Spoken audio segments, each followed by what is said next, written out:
যারা আজকে সে মুক্তিযুদ্ধের বয়ানের ধ্বজাধারী সাজছে, এরা একটাও দেশে যুদ্ধ করেনি।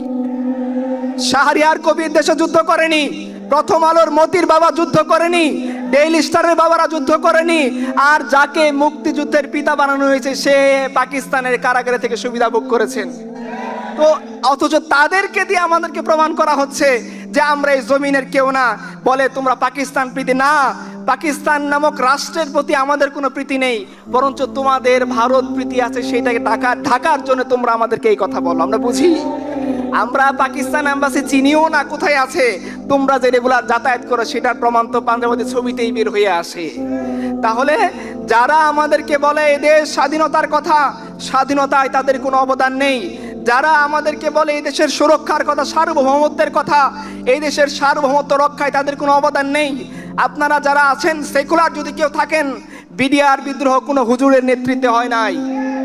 তাহলে বিডিআর বিদ্রোহের মাধ্যমে এই দেশকে পঙ্গু করে দিল কারা? মুশরিকি জনতারা, তৌহিদি জনতা ভ্যানগার্ড হয়ে, এই দেশের সুরক্ষাদার হয়ে, এই দেশের স্বাধীনতার জন্য তারা সব সময় অগ্রগামী ছিল। আপনারা দেখেছেন আমাদের এই বিডিআর জওয়ানরা যখন আমাদের আগ্রাসী শক্তির বিরুদ্ধে দাঁড়িয়েছিল, তখন এই তৌহিদি জনতা কাস্তে হাতে তাদের পিছনে ভ্যানগার্ড হয়ে দাঁড়িয়েছিল। আমরা কোনো মুশরিকি জনতাকে পাই নাই সেই দিন। আমরা যখন দেখেছি যে তারা আমাদের দেশের ভিতরে ঢুকে পড়েছে, আমরা দেখেছি আমাদের লুঙ্গি পরা, গেঞ্জি গায়ে দেওয়া, ক্ষুধায় জর্জরিত কৃষক নারায়ে তাকবীর দিতে দিতে সেই আধিপত্যবাদের মোকাবেলা করতেছিল। সো এই তাওহীদি জনতা, তারা আধিপত্যবাদ বিরোধী শক্তির প্রথম ভ্যানগার্ড। তারা হচ্ছে এই জমিনের সুরক্ষাদার।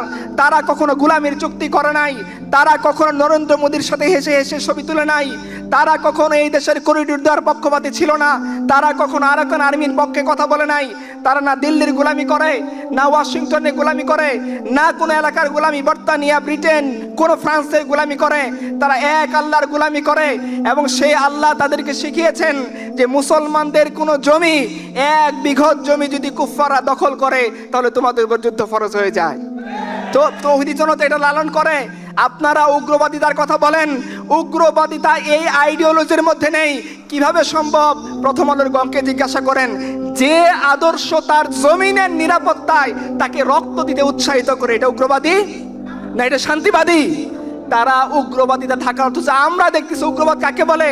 তাদেরই নেতারা ধরা পড়ে অমুক এম্বাসিতে, তমুক এম্বাসিতে, অমুক জায়গায় তমুক জায়গায় গিয়ে দেশটাকে বিক্রি করে দেওয়ার চক্রান্ত করে। এই ব্যাংকগুলা কি হুজুররা তৌহিদবাদী জনতারা লুট করেছে? বেগমপাড়ায় কি তৌহিদবাদী জনতারা বাড়ি বানিয়েছে? সুইস ব্যাংকে কি আমাদের কারো এখানে অ্যাকাউন্টার আছে?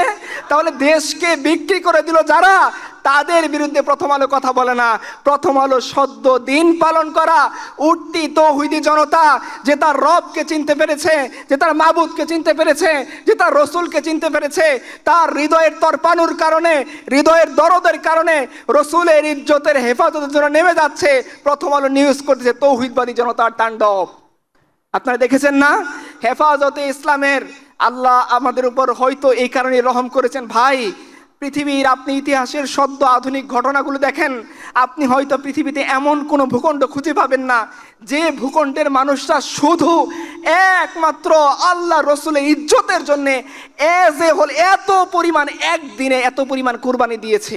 আল্লাহ এই জমিনকে কবুল করেছেন, আলহামদুলিল্লাহ। হয়তো আল্লাহ তাআলা সেই 5ই মের বদলতে 5ই আগস্ট আমাদেরকে দিয়েছেন।